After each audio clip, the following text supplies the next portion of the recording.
एक बार फिर से स्वागत है आप सभी का हमारे चैनल जीटी गुरुजी पर, जहां आप सबको पता है G for grammar and T for translation के वीडियोज आप सभी को मिलते हैं। मैं हूं आपका होस्ट, आपका दोस्त, आपका इंग्लिश गुरु प्रभात कुमार सिंह, और आज मैं आप सबके लिए लेकर आया हूं लूसेंट जूनियर इंग्लिश ग्रामर के चैप्टर 3 के एक्सरसाइज 2 के सॉल्यूशन को लेकर के, जो कि है प्रोनाउन।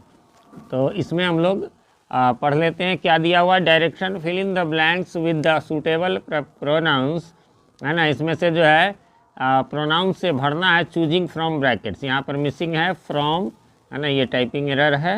इसका मैं स्क्रीनशॉट वैसे ले लेता हूँ ताकि कंप्लीट करवा लूँ और भविष्य में इसका नोट्स आप लोगों को मैं उपलब्ध करवा दूँ।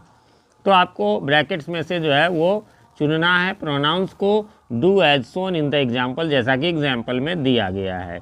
एग्जाम्पल में क्या दिया गया है, डैश इज़ योर फादर। अब हु लगेगा या विच लगेगा या हुम लगेगा, तो इसमें लगेगा हु, यानी तुम्हारे पिताजी कौन है।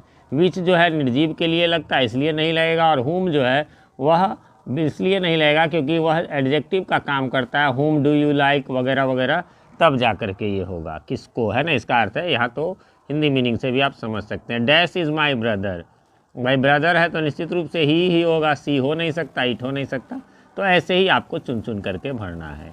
आगे बढ़ें उससे पहले बताना चाहूँगा, अभी ऊपर आपको आई बटन में लिंक नज़र आ रहा होगा इसी चैप्टर 3 प्रोनाउन के एक्सरसाइज 1 का लिंक। तो स्टार्टिंग से मैं जो है सारे वीडियोज इस बुक के बनाते जा रहा हूँ, तो उसे आप देखते चले। बाकी आपको ऊपर आई बटन में और नीचे डिस्क्रिप्शन में लिंक मिल जाएगा लूसेंट जूनियर इंग्लिश ग्रामर के नाम से। वहाँ सारे एक्सरसाइजेज आपको जो बन चुके हैं वो एक जगह मिल जाएंगे, बाकी सब बनते जा रहे हैं।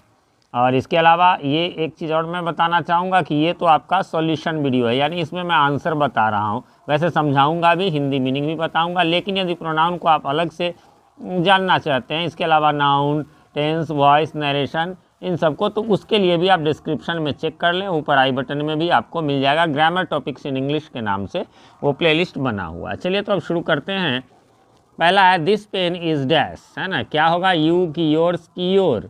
तो सीधी सी बात है, यू होगा नहीं, यह पेन तुम हो ऐसा हो ही नहीं सकता। योर तुम्हारा और योर्स भी तुम्हारा, तो योर क्यों नहीं लेगा, ये एडजेक्टिव का काम करता है। जैसे योर पेन होता तब जो है मतलब इसके बाद नाउन होता, इसलिए यहाँ क्या लगेगा, योर्स लगेगा।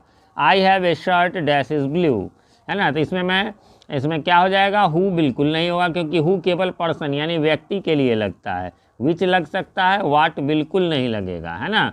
क्यों नहीं लगेगा, वाट इज ब्लू नहीं, यह जो है इसके लिए निर्जीव वाला हम करेंगे, नहीं तो दैट होता तो दैट लगाते, यानी कि विच हो जाएगा। यानी जो मेरे पास जो शर्ट है ना, जो मेरे पास शर्ट है, मेरे पास एक शर्ट है या मेरे पास एक कमीज है जो ब्लू है। आगे है द बॉक्स वॉज योर्स, है ना। यहाँ भी जैसे ऊपर बनाए थे, तो यह जो है आपको पजेसिव प्रोनाउन के रूप में योर्स होगा। यू तो हो ही नहीं सकता, योर तो उसके बाद नाउन का होना जरूरी है। फिर है this is the boy dash did it. तो अब ये ऊपर बता रहा था व्यक्ति के लिए यानी पर्सन के लिए आपको जो है हु का यूज़ होगा, तो यहाँ पर हु ही लगेगा। हु डिड इट, जिसने इसे किया, है ना। यह वही लड़का है जिसने इसे किया। आगे बढ़ेंगे, अगला है आई टॉट डैश इंग्लिश। हाँ, अब यहाँ पर क्या है, तो यहाँ पर जो है केवल देम लगेगा, है ना, क्योंकि दे जो है ऑब्जेक्ट, देखिए इधर ये सब्जेक्ट होता है सब्जेक्टिव केस, और इधर जो है वो उसके बाद भर के बाद ऑब्जेक्टिव केस होता है। तो ऑब्जेक्टिव में दे नहीं लगता है ना। और दियर बिल्कुल नहीं होगा क्योंकि दियर तब लगता है, ये एडजेक्टिव होता है, इसके बाद कोई नाउन होता तब। तो आप कहेंगे सर ये इंग्लिश नाउन नहीं है, लेकिन ये फिर ऑब्जेक्ट के रूप में आ रहा है। ये वो नाउन जब सब मतलब ये अलग हो गया, है ना। आई टॉट ये ऑब्जेक्ट में ही एक साथ जो है रहता तब दियर होता है ना, एक साथ, लेकिन ये अलग है इसलिए देम होगा। Mohan dash wrote himself, wrote the letter, यानी तो क्या हो जाएगा इसमें, हिमसेल्फ हो जाएगा ना, क्योंकि मोहन है, मोहन जो है थर्ड पर्सन है, इसलिए आई रहता तो माई सेल्फ होता, यू रहता तो योर सेल्फ, इसलिए इसमें तो क्लियर है हिमसेल्फ होगा। आगे है, यानी इसका अर्थ हो गया कि मोहन ने स्वयं इस पत्र को, खुद से इस पत्र को लिखा है। दिस विलेज इज, तो यहाँ पर आवर्स, है ना। यहाँ पर अस जो है नहीं हो सकता क्योंकि वी नहीं है ना। दूसरी बात की जो है आवर तो हो ही नहीं सकता, ये वही एडजेक्टिव का काम करेगा, इसलिए आवर्स हो जाएगा। These are the cows dash you bought, है ना, हुम यू बॉट हो जाएगा, है ना। अब यहाँ पर कहेंगे सर विच क्यों नहीं, विच केवल निर्जीव के लिए होता है या छोटे जानवर के लिए होता है, बड़े जानवरों के लिए जो है वो हमेशा हुम का प्रयोग होगा, ठीक है। आगे बढ़ेंगे, अगला है आपका this is the chair dash Karim bought, है ना। अब यहाँ पर देख लीजिए, यहाँ पर क्लियर है, ये रिलेटिव प्रोनाउन, चूँकि दो सेंटेंस को जोड़ने में रिलेटिव प्रोनाउन ही आएगा, तो हु भी है, हुम भी है, दैट भी है। आपको पता है हु तो जो है वो मतलब व्यक्ति के लिए होगा, हुम भी जो है व्यक्ति के लिए ही होगा या बड़े जानवर के लिए भी, जैसा मैंने कहा था ऊपर में, इसलिए यहाँ पर हो जाएगा दैट। हालांकि दैट का प्रयोग निर्जीव सजीव बड़े छोटे सब के लिए होता है। तो यह कुर्सी है जो करीम खरीदा। 7 ब्रदर्स लव, क्या हो जाएगा, ईच अदर या वन अनदर, तो वन अनदर, दो के बीच में जो है होता है ईच अदर, यहाँ तो 7 ब्रदर्स है इसलिए वन अनदर हो जाएगा। डैश सेज सो, क्या हो जाएगा इसमें, हु सेज सो। सब्जेक्ट के रूप में हु भी हो सकता है, वैसे हुच भी हो सकता था, लेकिन हुम बिल्कुल नहीं होगा। तो विच क्यों नहीं होगा, तो कहने का काम तो कोई व्यक्ति ही करेगा, इसलिए हु होगा, विच भी नहीं होगा।